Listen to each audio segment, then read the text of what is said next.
Ok. Entonces nos quedamos ahí como el proceso de transformación siempre comienza con la voz de Dios. Entonces ese se convierte en nuestra batalla, el escuchar la voz de Dios. Sin la voz de Dios no puede haber transformación. Hoy hablaba con un tío mío y en una conversación yo le explicaba cómo podemos conocer una verdad intelectualmente, pero esa verdad intelectual no me da la capacidad para ser libre. Debe ser revelada en el Espíritu, como dice la palabra, que el mismo Espíritu da testimonio a nuestro espíritu. Desde ahí la voz de Dios nos lleva a un proceso de confrontación. Alguien una vez me dijo que yo solo hablaba de confrontación. Es que la verdad que sin confrontación no hay crecimiento. Sin confrontar, porque la palabra es una espada que separa, divide y confronta. Entonces, al haber confrontación, se comienza a remover las cosas que tienen que ser removidas. Todo lo que no es establecido por Dios debe ser removido de nuestra vida. Traumas, etcétera, etcétera. Y esto nos viene a traer a una decisión. O sea, entramos ya al aspecto de que mi voluntad está libre para tomar decisiones. Hay gente que no puede tomar decisiones, quiere algo, pero no puede tomar decisiones. Y esto nos lleva a una transformación de nuestra mente. Nuestra mente desafiamos el ser conformados a un sistema y eso nos permite entonces poder sanar nuestras emociones. Y eso nos permite realinearnos al diseño para establecernos, para entonces proyectar la intención de Dios. Ahí nos quedamos. Cómo es el proceso de transformación en nuestra vida, cómo debería ser, cómo debemos enfrentar la palabra, cómo debemos correr a la palabra para tomar decisiones para que las cosas que deben ser removidas se remuevan de nuestra vida. Entonces, eh, quedamos pendientes con esta pantalla, con esta presentación, que habla de cómo la batalla de la identidad es la batalla por el propósito. El propósito es la intención con la que Dios me creó. Dios me creó para vivir una vida significativa, una vida abundante y una vida plena. Entonces, la identidad es el fundamento del propósito. Sin identidad yo no tengo propósito. Entonces, en la expresión de la identidad, yo conozco la posición donde estoy. Ahora, posición no es un lugar físico. Posición es un lugar de experiencia, es un lugar de expresión. Posición, yo puedo decir que tengo identidad de hijo, pero camino desde una posición de huérfano o de hijo inmaduro o sea, mi posición es la expresión de la verdad que yo reclamo. Es como el hijo pródigo. El hijo pródigo reclamó madurez para la administración de los recursos, pero no tenía ninguna. El hijo mayor reclamaba la primogenitura, pero no tenía la madurez para la administración de los recursos.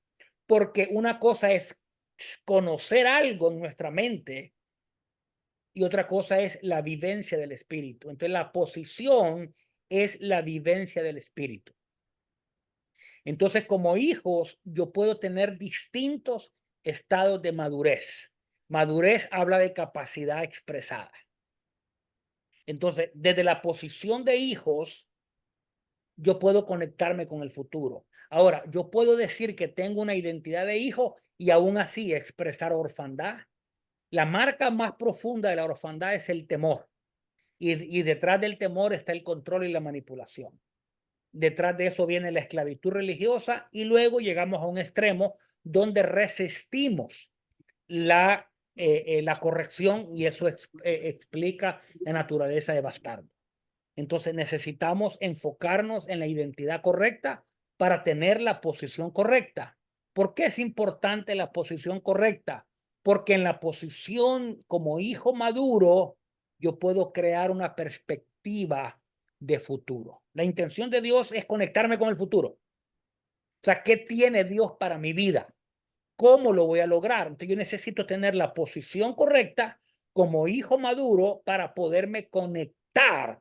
Mientras estaba estudiando el día de hoy, recordé un pasaje de la Escritura donde Jeremías está en una posición tremenda. Él está en un agujero, está en una cisterna.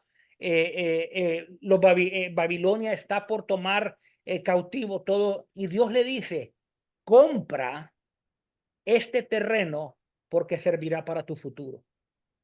O sea, en medio del momento más difícil, pero Dios estaba preparándolo la herencia para su futuro y para su familia.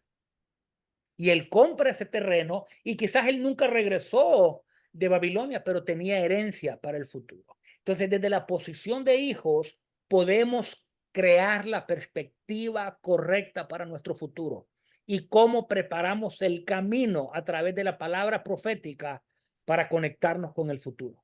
Esa es la intención de Dios. Entonces, en la plenitud de la identidad, conocemos la capacidad del diseño de Dios. O sea, Dios me creó con un diseño. Dios te creó con un diseño. Y dentro de ese diseño tenemos las capacidades. ¿Qué capacidades Dios te dio? ¿Qué dones Dios te dio? De los tres diferentes categorías de dones, ¿cuáles operan con mayor fuerza en tu vida? ¿Cuáles no has podido desarrollar? ¿Cómo desarrollar los dones? O sea, eso habla del diseño. Tú tienes un diseño único que está ligado a tu identidad. Tu identidad define posición, tu identidad define el diseño y estos te dan los elementos y los argumentos necesarios para poder conquistar tu futuro. Entonces, cuando hablamos de dones, hablamos de diaconías, hablamos de carismas y hablamos de energemas. Cada uno tiene una operación y una proyección completamente distinta. La diaconía son dadas por el Señor Jesucristo para la perfección del cuerpo y son los dones ministeriales, apóstoles, profetas, pastores, maestros y evangelistas. Aunque quizás no todos estemos dentro de estos dones, todos tenemos ciertas dimensiones en las cuales operamos. Por eso, alguien que no es apóstol puede operar apostólicamente. Alguien que no es profeta puede interceder proféticamente. Alguien que no es evangelista puede evangelizar, porque tenemos una dimensión con la cual nos identificamos y crecemos. Los carismas son los dones del Espíritu Santo. ¿Qué dones están dentro de tu vida? Esa es parte de tu identidad. Y hay 9 dones, los cuales necesitamos conocer qué dones operan en mi vida. El más común y el que todos practicamos o pudiera asumirlo es el don de lenguas, pero hay otros dones. Palabra de ciencia, palabra de sabiduría, discernimiento de espíritus, profecía, dones de sanidad, milagros, el fe, discernimiento de espíritus y la interpretación de lenguas y la hablar en lenguas. 9 dones. 9 dones. Tenemos que tener y entender qué don yo tengo, porque estos dones fueron dados para la edificación de la iglesia, para bendición de la iglesia. Y los energemas o los dones del Padre son los dones de la personalidad, que son 7. Entonces yo tengo que entender cuál es mi diseño, qué dones energemas tengo, qué dones carismas tengo, qué dones diaconías tengo y cómo se combinan estos dones con los talentos y capacidades naturales que me permiten crear y entender el diseño único. En orden de lo que estoy viendo aquí, por ejemplo, Dolly tiene un diseño único y a medida que ella pueda desarrollar su diaconía, su carisma y sus energemas, va fortaleciendo su diseño a medida que madura y crece en su identidad y eso le permite desarrollar mayor madurez y mayor capacidad y eso le permite incrementar la capacidad de administración en el reino. La parábola de los talentos así lo enseña. A uno le dio 5, a uno le dio 2 y a uno le dio 1 de acuerdo a su capacidad. Su capacidad está ligada al entender mi diseño personal y entender mi identidad. ¿Alguna pregunta en ese punto?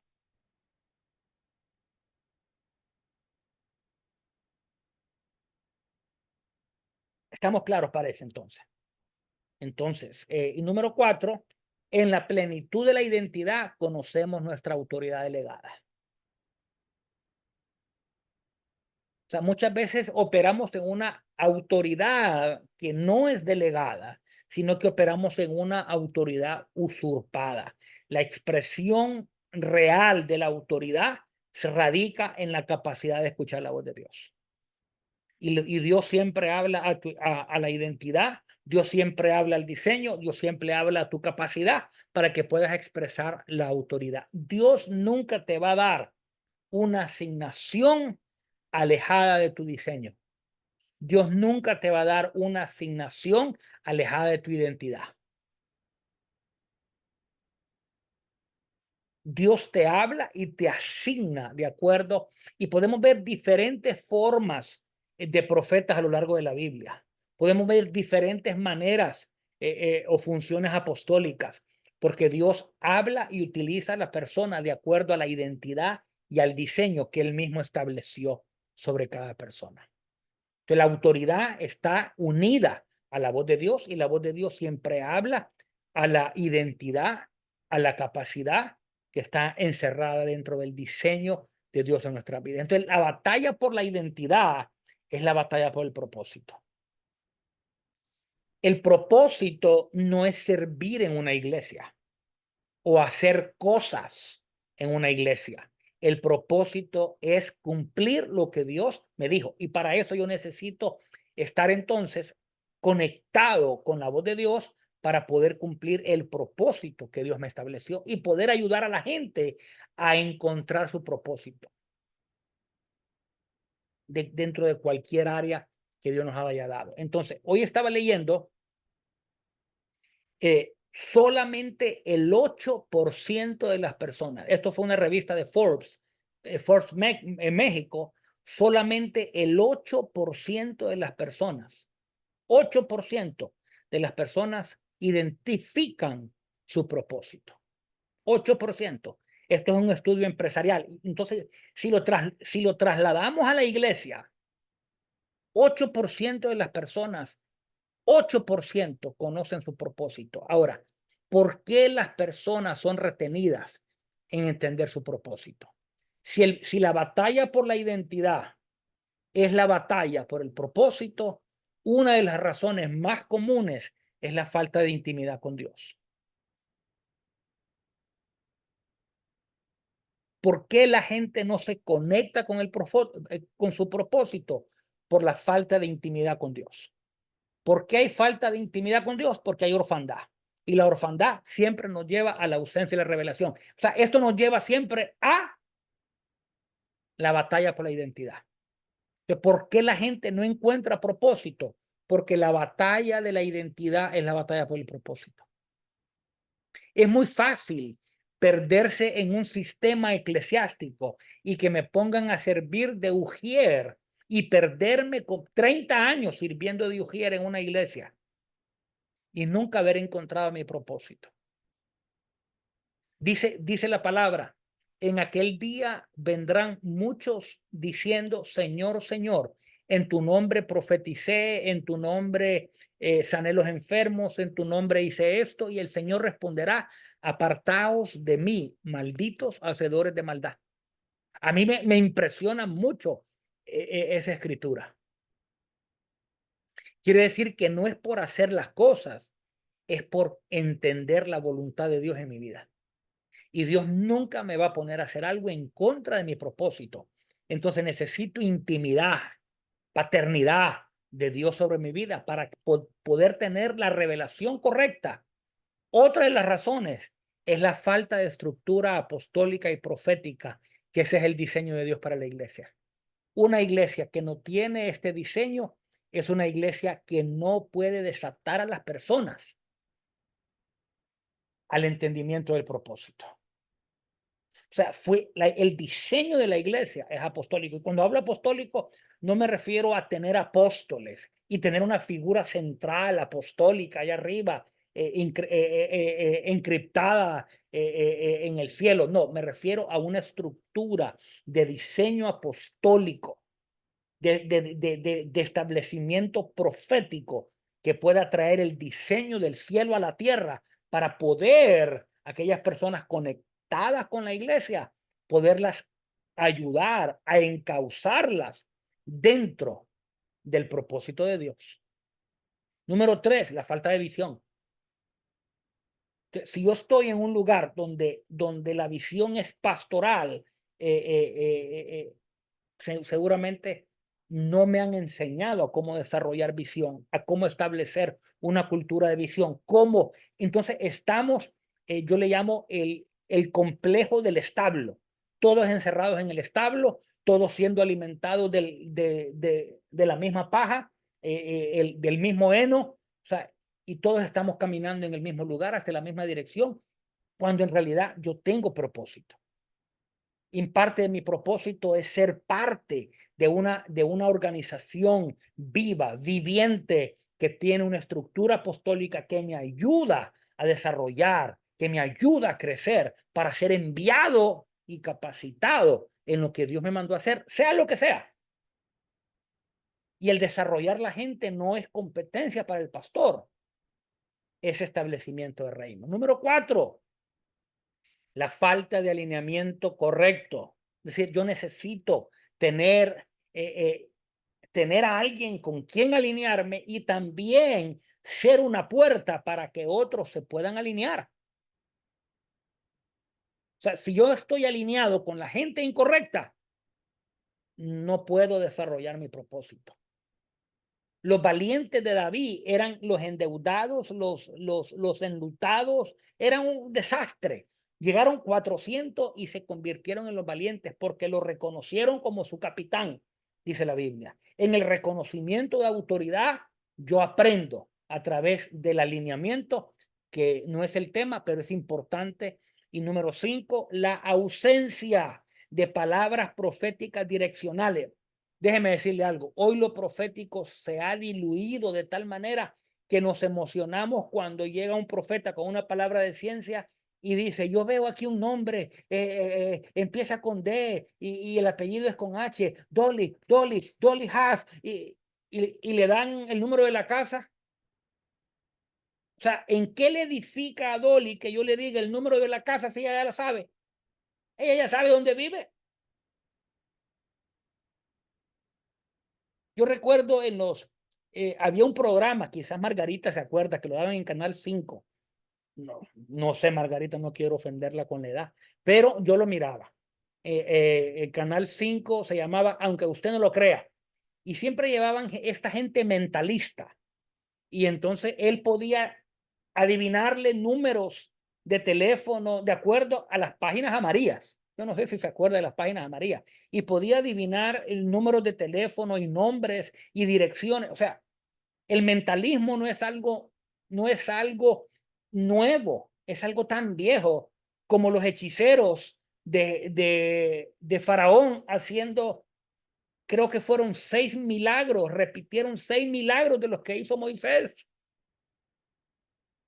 O sea, hay un espíritu de engaño. La profecía correcta nos establece en una plataforma de dependencia hacia Dios y necesitamos traer una dirección profética correcta para traer edificación, exhortación y consolación que se mueva en la temporalidad de Dios, pasado, presente y futuro, que nos sana, nos liberta del pasado, nos establece en el presente, pero nos direcciona al futuro.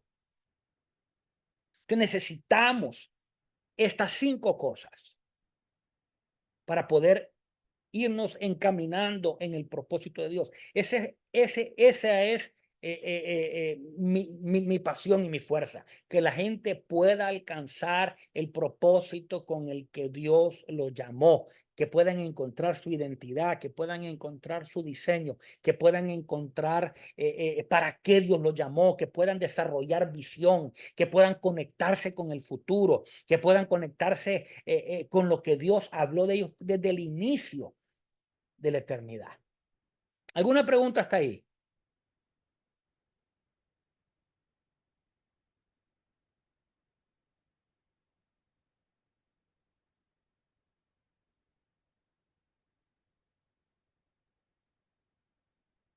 Estoy en silencio y bien portado, porque después me regañan que no doy espacio a preguntar. Mira, no hay pregunta. Es que, ¿ves? Por eso yo me acelero. Ok, entonces vamos a... ¿Tiene pregunta Margarita que levantó la mano o se está riendo de mí? No, estoy levantando la mano hace ratito y no me la vio. No la había visto. A ver, cuéntenos. Ah, referente, por ejemplo, a las personas, ayudar a las personas a encontrar su propósito, ¿verdad? Usted decía que no todo el mundo puede, bueno, se puede estar una persona siendo diácono de una iglesia por 30 años y nunca encontrar su propósito.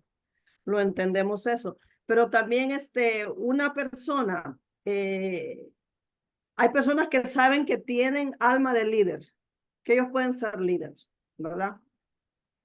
Y todo el mundo quiere ser líder en la iglesia, eso lo sabemos. Pero la gente no quiere servir, no quieren servir, quieren ser líderes, pero no quieren servir. Claro, ¿Cómo?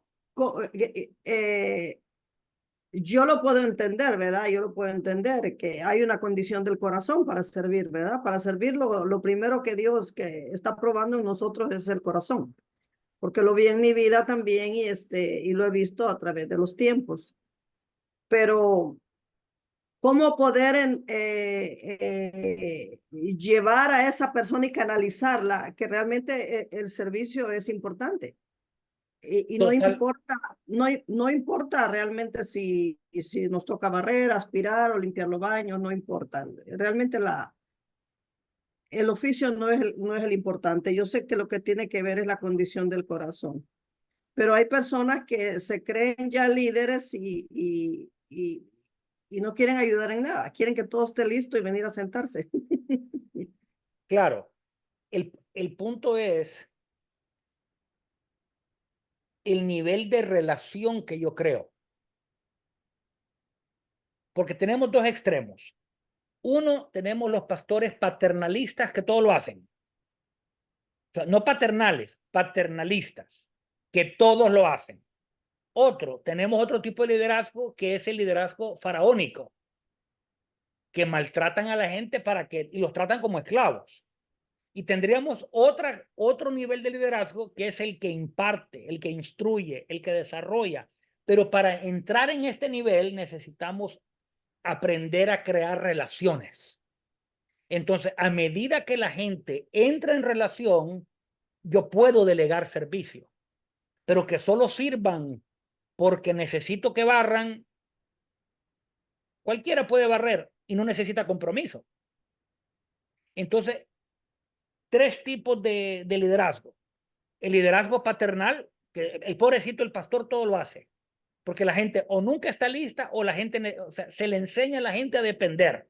Número dos, el pastor látigo, el faraónico, que maltrata y trata a la gente como esclavos. Y está el tercero, que es el que imparte, el que instruye, el que delega, el que corrige. O sea, ¿qué tipo de liderazgo yo tengo? Si bien es cierto, la gente siempre va a responder de acuerdo a la naturaleza que tienen. Y lo que usted dice es cierto. Hay muchos que no quieren servir. Entonces, para qué invertirme en alguien que no quiere ser desarrollado?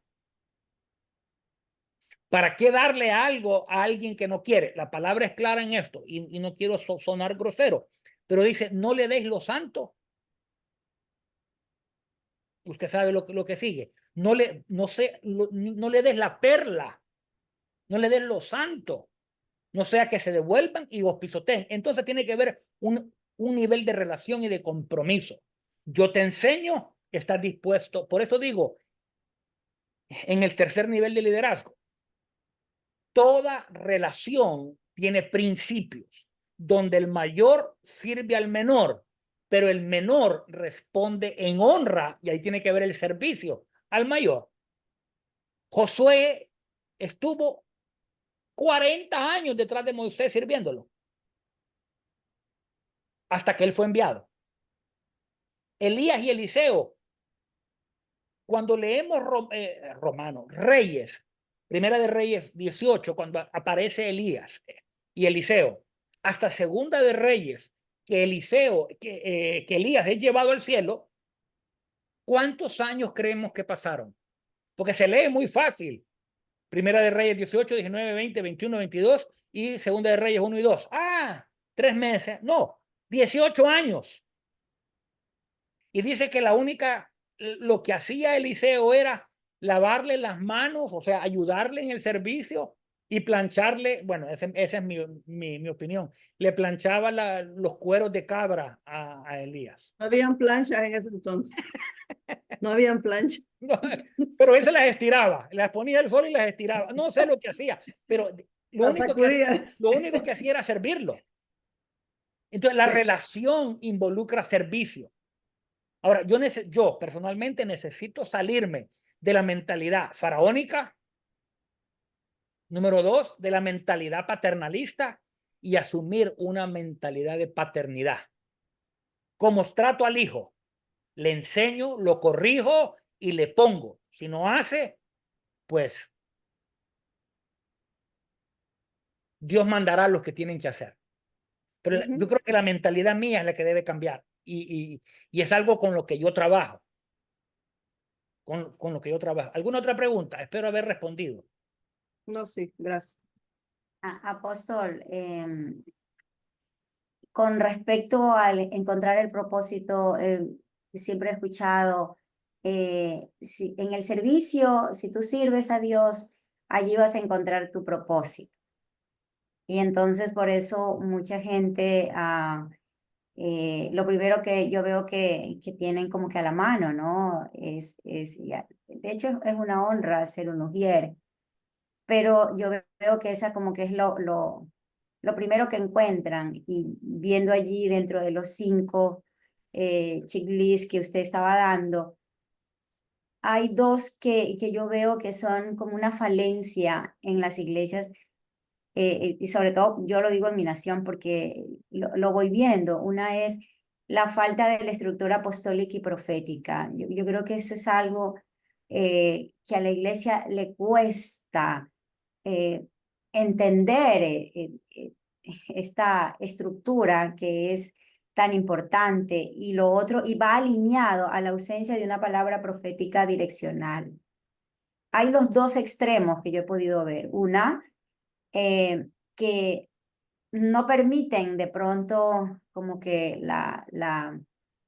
esa estructura apostólica y profética para como para no crear el caos. Y el otro extremo es que de pronto está llena de palabra profética, y esto ha hecho como que se pierda un poco la dirección, ¿no? Y me gusta mucho porque en el primer punto usted subraya la falta de intimidad con Dios, porque cuando uno ya va caminando en el Señor y uno va entendiendo que estos 5 puntos son importantes, porque yo veo que las iglesias tienen visión, y hablo en general, el cuerpo pastoral pues tiene intimidad con Dios, tienen visión. Yo creo que lo que más tienen las iglesias son visión, porque permanentemente están queriendo hacer muchas cosas, muchísimas cosas, pero ¿cómo poder hacer realmente para poder porque hay como una estructura en el equipo pastoral con respecto a lo apostólico y a lo profético, que yo digo que es como ese temor, es como ese temor de querer aceptar esa estructura que va a romper esquemas, porque permitir que entre esta estructura es romper esquemas, y yo creo que por eso es que mucha gente, y incluso le he escuchado a pastores, a pastoras en este caso, he escuchado, bueno, yo hasta ahora no entiendo cuál es mi propósito, y todo tiene que ver con que no se ha roto esa estructura apostólica y profética. Por eso realmente para mí es súper importante escuchar un poco más yo diría su análisis espiritual, por supuesto, para saber nosotros cómo podemos hacer, sabiendo que somos líderes en las iglesias, pero que también mi mayor deseo es ir rompiendo esas estructuras para poder ir formando iglesias realmente, yo diría, sanas espiritualmente y estructuralmente, que están como arraigadas, que esto tiene que ver con cosas que no se hicieron bien en el pasado y esto es como que se va arrastrando, se va arrastrando, se va arrastrando y se lo va llevando a la siguiente generación. Pero yo me siento responsable en aportar a la nueva generación una estructura en la iglesia completamente sana. ¿Cómo pudiéramos un poco, apóstol, a poder hacerlo de una manera que pueda edificar a la iglesia y que al mismo tiempo pueda ir cambiando? Sé que los cambios nunca son aceptados, pero yo creo que si nosotros de una u otra manera, pienso que los que estamos aquí estamos precisamente con un propósito de Dios para poder ir fomentando iglesias estructuralmente cambiadas, ni Claro. siquiera lo que es más sana, ¿no? Porque no es que están mal, pero hay una estructura tan marcada que realmente sería bueno No, no están hacer. mal, pero están incompletas. Exacto, Y al estar exacto, incompletas, no están en la perfección. Y al estar en la perfección, todo lo que hacen es incompleto. La visión es incompleta y muchas veces hablamos de visión, ya que usted mencionó la palabra visión, y muchas veces la visión sale de la estructura en la que yo ya estoy y muchas veces ni siquiera sale de lo que Dios está hablando. Entonces, tenemos estructuras incompletas. La palabra dice en Efesios, capítulo 4, todo el capítulo 4, pero dice en el 11 que él mismo constituyó apóstoles, profetas, pastores, maestros y evangelistas para perfeccionar. Entonces, no hay perfección alejada de esta estructura apostólica y profética. Cuando hablo apostólica y profética me refiero a los 5 ministerios. Y con esto no quiere decir que toda iglesia tiene que tener los 5 ministerios forzosamente. Una iglesia de 50 personas, esperar que tenga apóstol, profeta, pastor, maestro y evangelista, pero necesitamos estar siendo impartidos apostólicamente, proféticamente. Y el problema ahora con lo profético es que solo queremos traer un profeta para que nos diga cositas. No queremos construir plataformas proféticas que eleven a la gente a escuchar la voz de Dios. Entonces, tenemos un problema de que han habido tantos abusos de lo profético y lo apostólico. Eso genera temor dentro de la visión pastoral. Y déjeme decirle algo, y lo digo con respeto y lo digo sin ánimo de ofender. Los pastores no fueron llamados para administrar iglesias. En ningún lugar en la Biblia lo dice. La palabra dice, primeramente él puso apóstoles, no dice pastores. Lo segundo dice que puso profetas. Lo tercero que puso fue maestros. Y después deja de contar. En 1 Corintios 12 lo dice de esa manera. Entonces, la visión de la iglesia es apostólica, es profética, no es pastoral. Cuando la visión es pastoral, le estamos robando el diseño de plenitud a Dios. Entonces, ¿qué hacer? Entendamos que es una guerra espiritual. No es una guerra contra los pastores, no es una guerra contra la iglesia, es una guerra contra una estructura que se ha establecido para mantener a la gente retenida en ignorancia y en despropósito. Entonces, ¿qué necesito? Entender que estoy en una guerra. Entender que esta es una guerra espiritual. Cuando la iglesia despierte a su realidad, las tinieblas van a tener que retroceder. La oración de la iglesia cambia. La proyección de la iglesia cambia. La dinámica de la iglesia cambia, porque ya no estoy. La visión pastoral es hacer crecer la iglesia. La visión apostólica es cómo equipo la gente para expandir el reino sobre mi nación, sobre mi territorio. No es que me llamen a mi apóstol, es cómo yo establezco gente capacitada. Entonces, entender que es una guerra, Dolly. Hay una batalla profunda por el establecimiento de la verdad, por el establecimiento del diseño del reino, por el establecimiento de la visión apostólica y profética. Y esto no es una moda, ese fue el establecimiento de Dios. El problema es que el mal uso y el abuso de muchas personas trajeron como consecuencia el temor y la incredulidad de todo esto. ¿Quería decir algo, Lili?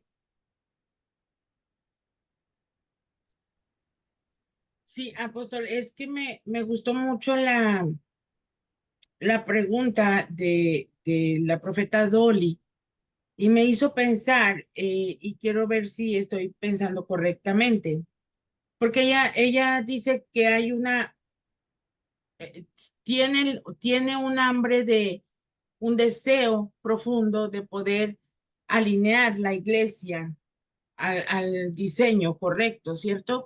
Entonces, ¿cómo podemos hacerlo? Y me quedé pensando que todo tiene una raíz, porque realmente la iglesia y sus líderes son seres humanos como nosotros, que tienen también todas estas huellas y todas estas marcas, ¿sí? Como seres humanos que nosotros estamos estudiando acá. Entonces, sí, la Biblia dice que Dios estableció profetas, maestros, estableció todos los líderes, estableció todos los ministerios, pero las personas que son llamadas a esos ministerios necesitan también tener el, el propósito de ser sanos y ser libres, primeramente ellos, para que puedan reconocer las virtudes y las capacidades en el resto de la iglesia.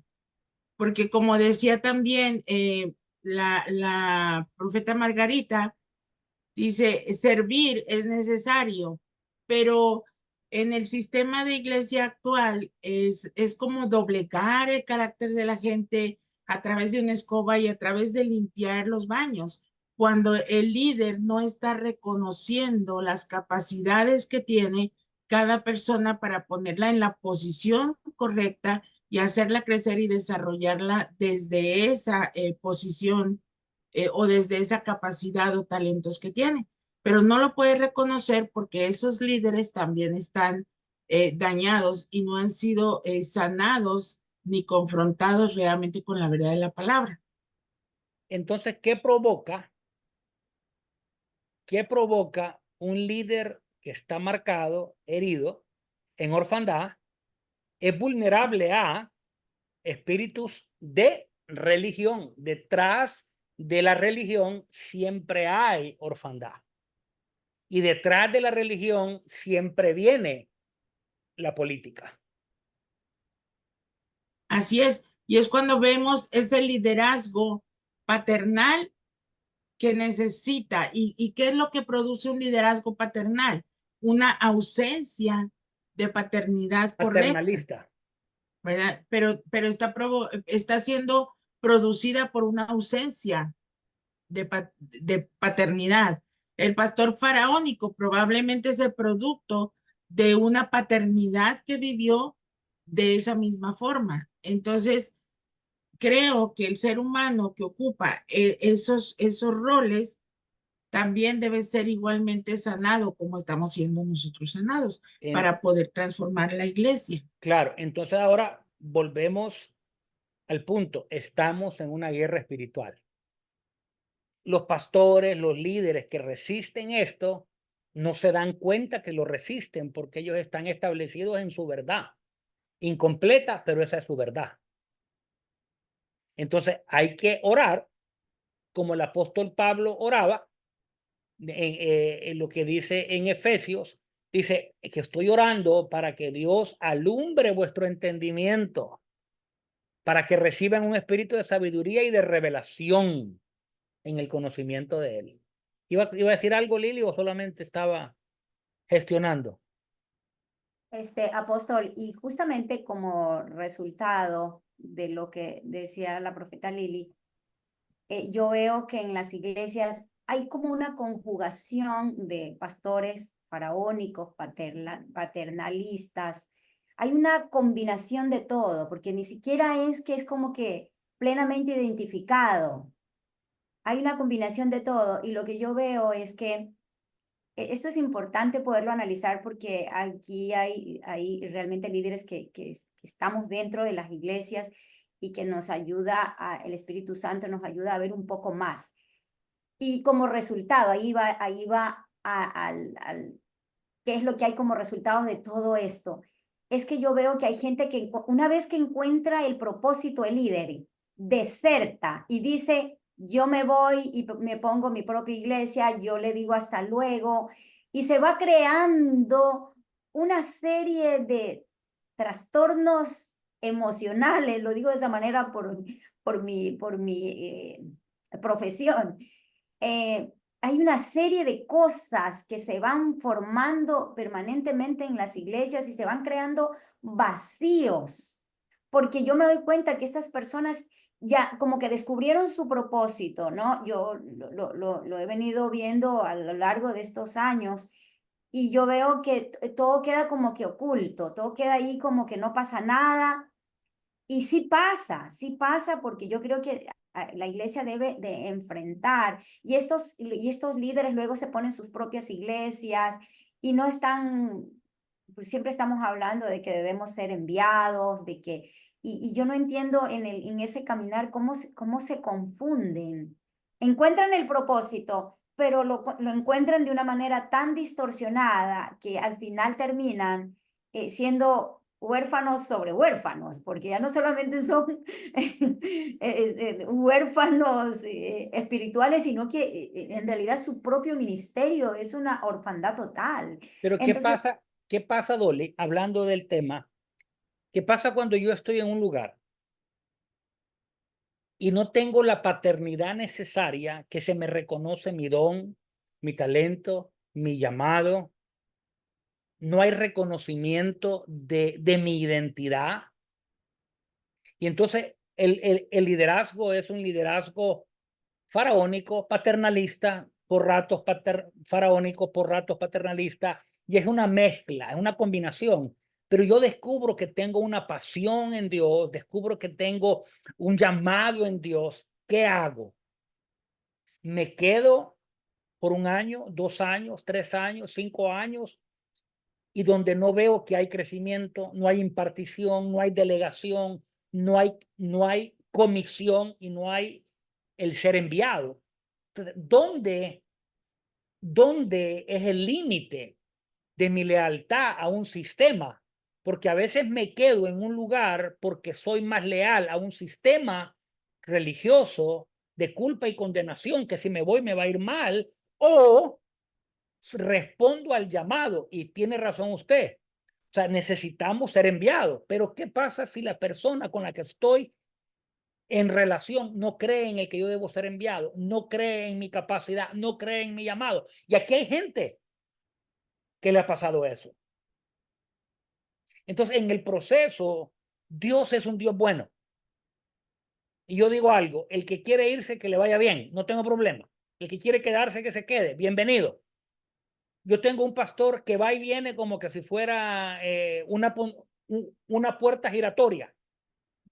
Va, me dice a Dios que ya encontró, que no sé qué, que su propósito, a Dios que te vaya bien.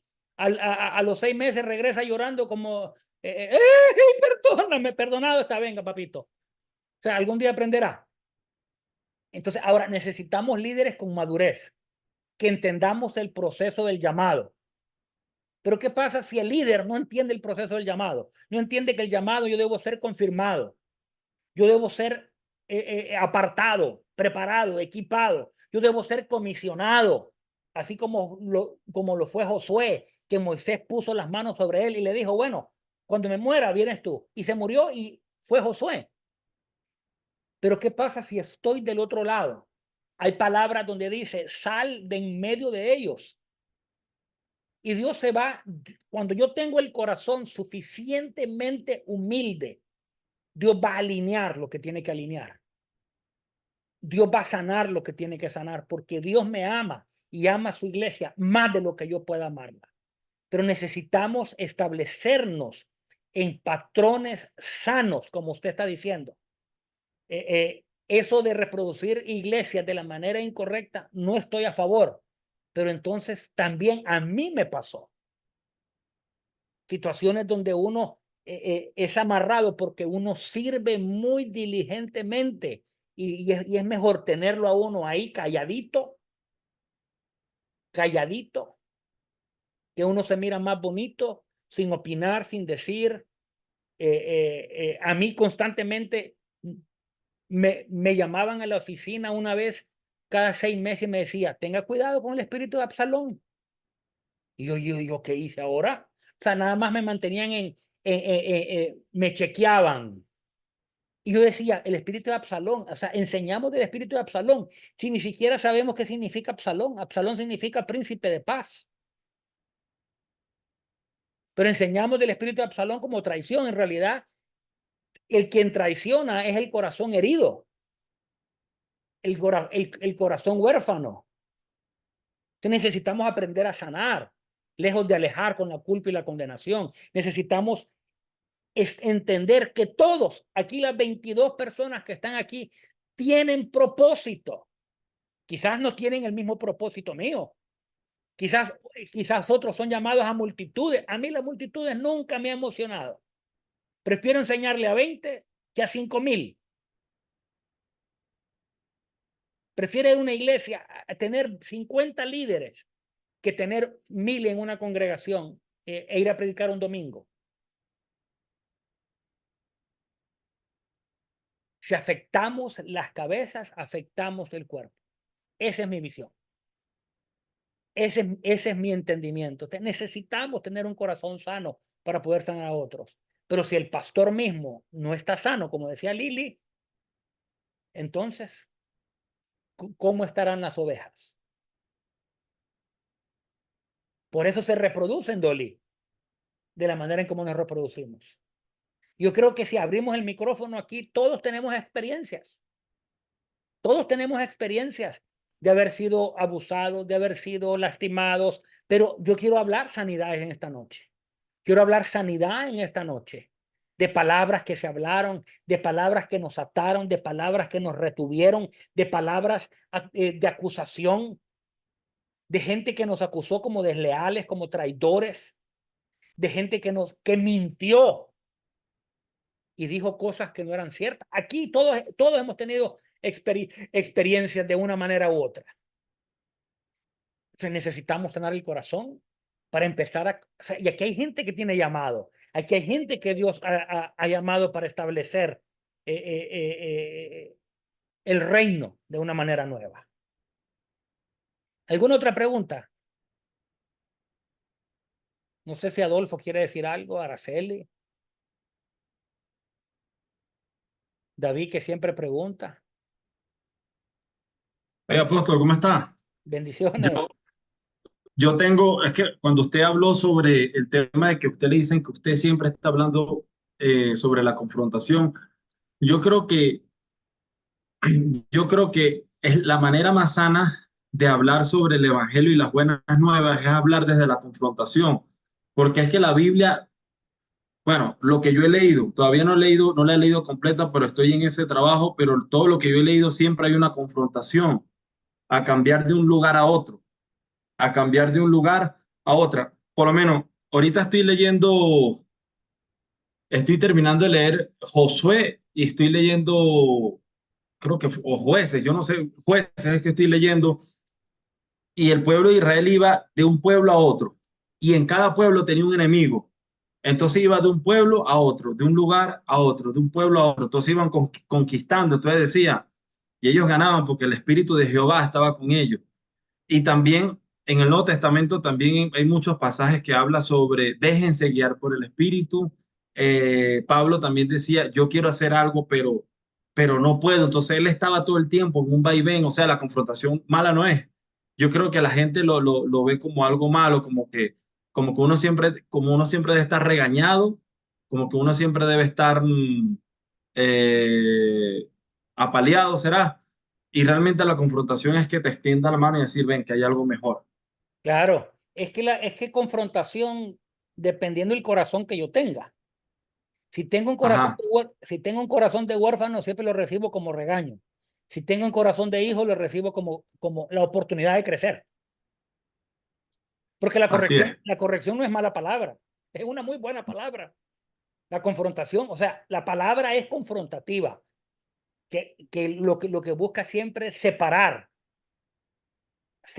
la influencia del alma sobre el espíritu y discernir las intenciones de la mente y del corazón para poder que podamos navegar. A mí me gusta mucho, yo tuve una experiencia muy fuerte con Jeremías 6:16, que dice, paraos en los caminos. Una noche estaba durmiendo y llegó la voz de Dios. O sea, yo sentí el rostro de Dios sobre mi rostro y me dijo, sendas antiguas. 3 veces yo me desperté, me asusté y pude sentir como el rostro de Dios se desaparecía. Y comencé a estudiar eso de sendas antiguas. Y en realidad la palabra sendas antiguas tiene que ver con eternidad. La palabra se conecta a la eternidad y la palabra eternidad en hebreo tiene que ver aquello que traspasa mi capacidad intelectual, mental, que no está en el pasado, no está en el presente ni está en el futuro. Está hablando algo que trasciende mi capacidad intelectual. Entonces, cuando leemos ese pasaje dice, paraos, deteneos, preguntad por las sendas eternas y encontraréis descanso para vuestras almas. O sea, es una palabra que me confronta a detenerme en el camino que yo estoy caminando, que me desafía a preguntarle a Dios porque Dios quiere responderme el camino en el cual Él quiere que yo camine. Entonces es tiempo y quiero terminar esta noche en volver a poner por qué la gente se pierde en el propósito. Número 1, la falta de intimidad en Dios. Cuando perdemos el concepto de paternidad, la mayor intimidad es la del padre con sus hijos. O sea, ese es el momento más íntimo. Es el momento donde, o sea, y cuando Jesús dice, yo soy el camino, la verdad y la vida, nadie viene al Padre si no es por mí. Ese es el momento más profundo de intimidad. Yo me puedo levantar 1, 2, 3, 5, 10 veces en la noche y siempre abrazo la almohada y lo que le digo es, Dios, tú sabes que yo te amo. Y abrazo la almohada y me arrullo diciéndole, Dios, tú sabes que yo te amo. Tú sabes que yo nací para ti. Y ahí me vuelvo a dormir. Porque esa es la mayor expresión del amor, la paternidad. Entonces, la pelea es encontrarnos en esa relación con el Padre. Número 2, o sea, necesitamos crear, y es una pelea porque la iglesia se resiste. No por malos, pero el vino viejo siempre resiste el vino nuevo. El odre viejo siempre resiste el odre nuevo, por ignorancia, por temor, por desconocimiento, por lo que sea. Entonces entramos en una guerra, necesitamos establecer sobre Chicago. Es una crisis, Chicago. Es una batalla de odres. Nadie quiere lo nuevo. Ecuador, conozco. Necesitamos en esa batalla. Necesitamos establecer la visión profética. No visión eclesiástica, no visión pastoral, no, la visión profética, porque sin visión profética el pueblo perece. Necesitamos estar alineados y necesitamos una palabra profética que nos direccione y nos establezca hacia dónde Dios nos está llevando, que nos dirija, que nos corrija, que nos edifique y que nos proyecte. Padre, en el nombre de Jesús, esta noche yo quiero hablar, Padre, que podemos resistir todo aquello que nos roba el acercarnos al propósito, que nos roba acercarnos a la paternidad, que nos roba acercarnos a tu verdad. En el nombre poderoso de Jesús, Padre, yo hablo en esta noche sobre cada persona que está aquí. Padre, que la fuerza de tu espíritu, que la fuerza de la adopción, que la fuerza de la regeneración penetre con fuerza hoy en el nombre de Jesús y traiga sanidad. Padre, hoy nos paramos en los caminos y preguntamos por las sendas eternas. En el nombre de Jesús. Amén y amén.